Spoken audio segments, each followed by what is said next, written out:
Have Man City stopped Aston Villa qualifying for the Champions League? A last-minute Matheus Nunes strike. 90 minutes. Unbelievable cross from Doku.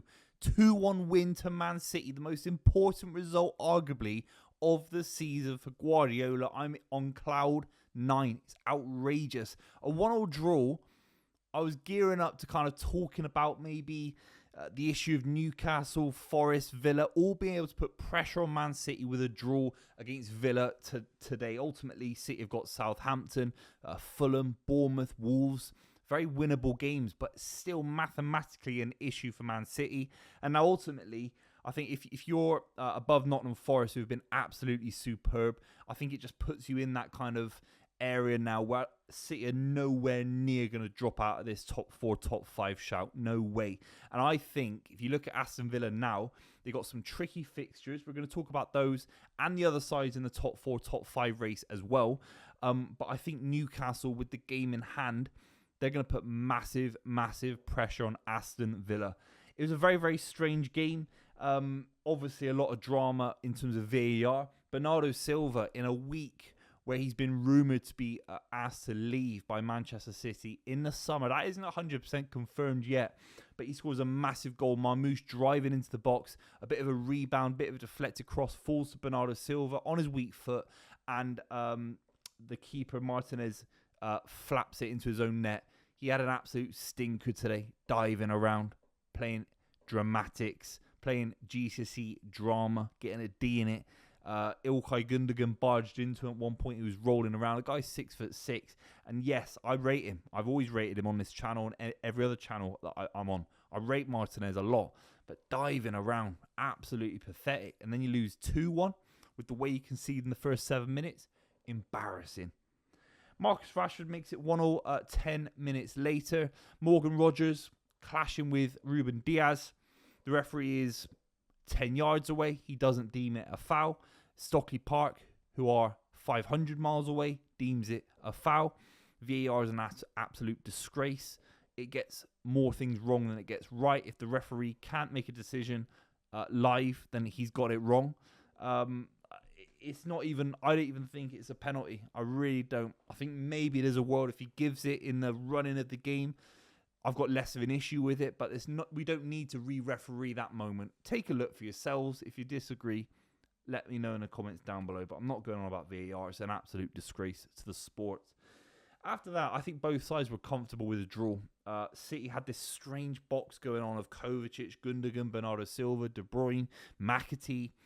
I think Guardiola is just using this kind of, it's almost like a box, like a 4. It's almost like a rectangle. It's almost like a rhombus in the middle of the midfield. And it just stops and dries up all kind of counter-attacks. But also it makes Man City very, very linear, not very fluid. It took someone like Jeremy Doku, took someone like Nico O'Reilly to add a little bit of power and pace to the game. I think Guardiola is just using it as a stopgap until he understands the future of maybe Kovacic, Bernardo Silva, De Bruyne in the summer. And it's just like it's kind of flat line where Onana couldn't play through the lines really. Tielemans didn't really create too much. Same with Jacob Ramsey. They had decent performances, but they weren't really able to link up with Rashford. It felt at points like it was Rashford running the line by himself. He had a decent game. I think, again, every time I watch Rashford, I think he's a decent Premier League player. Yeah, that's it. He's not Romario, is he? I mean, he's not. I think he links up play okay. His touch is still a little bit heavy for me. At Champions League level, I actually think City would have struggled more against Ollie Watkins starting this game. I still can't believe he didn't start in the Champions League. I would have been fuming just like he was. Who am I as a manager compared to Unai Emery? He causes more havoc. He links up play. He brings the midfield further up the pitch for Aston Villa, and they get more of an opportunity to make it 2-1, 3-1 to Aston Villa themselves. But they didn't take that opportunity. Rashford runs the channels well. He gets in behind. But I think maybe I don't see Ramsey and Rashford working together. I think it's too flat. It's a little bit too conservative. I think you need Rashford on the left. I don't think he's a number 9. I know he scored today, but it's a penalty. Didn't really create too much after he had a chance in the first 3 minutes.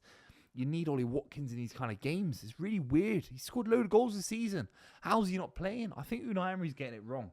Whether it's a long-term situation that Aston Villa fans, you have to let me know. He should be, playing for the club for the next 2 or 3 years. Maybe it's the right decision to let him go in the summer. You have to let me know better. I don't know better than the owners of Aston Villa. But right now, as a footballing decision, I don't think it's right. Ollie Watkins isn't starting, in my honest opinion.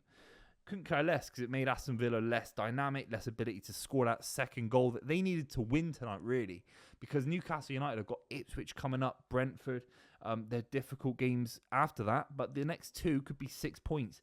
And Aston Villa are on a really good winning streak, on the precipice of 6 wins in a row tonight if they kept the lead. If they managed to go into the lead, they never won 6 in the Premier League in their history, and it could have been a big moment for them in the top 4, top 5 race. It didn't quite pan out. I think in the second half, City got to grips with the game. James McAtee had a great little opportunity to chip the keeper from a De Bruyne ball. De Bruyne was getting into the game. He was actually showing a level of athleticism I've not seen from him this season. Nico O'Reilly was putting things on a silver platter for James McAtee, and he didn't finish his chances today. But it all comes from Jeremy Doku, who has been used sparingly in the last few weeks. Last season, he was starting way more games. I know he's had a few injuries, but the electric pace from Doku absolutely changed the game. They couldn't live with him at right back. And ultimately, Dizazi as a right back, I think it was coming across. It didn't work out in the same way that Matty Cash might have got there. I think Matty Cash is a little bit exhausted from the last few weeks. He did a really good job against the wingers for PSG. But I don't know, Dizazi kind of at that right back position didn't quite work, got absolutely cooked. And Doku whips that ball in. Mateus Nunes has the freedom of the Etihad, and he scores one of the most important goals of his career. Whether we think he'll be at City for the long term, we don't know. But to get City a winning goal against Aston Villa, when really I think a draw is probably a fair result. It was a really flat performance from Man City for large parts of the game. To get a winning goal is a big moment for Mateus Nunes. And what can I say? I'm unbelievably gassed. We have to look at the fixtures. Newcastle, as I said, Ipswich, Brighton, but Arsenal twice, Everton and Chelsea. That could be a shimmering moment for Aston Villa, because they got Fulham, Bournemouth, Spurs and Man United. Slightly easier games, no question. Man City got Wolves, Fulham, Bournemouth, Southampton. I think that's almost maximum points. I really do. I did a prediction for top 5, and in that video I said that this would be a win for Man City. Man City win our home games. Only a couple left now. Then I think something like Fulham away, Southampton. I think they're very, very winnable games. I think Villa, with that 90th minute goal conceded, it now just looks to me like Aston Villa going for the FA Cup, in my honest opinion, and they'll be in the Europa League next season. There we go. To all the Villa fans slagging me off on Twitter, there you go. Enjoy. Adios. Okay, you've had your season in the Champions League, and now it's the Europa League.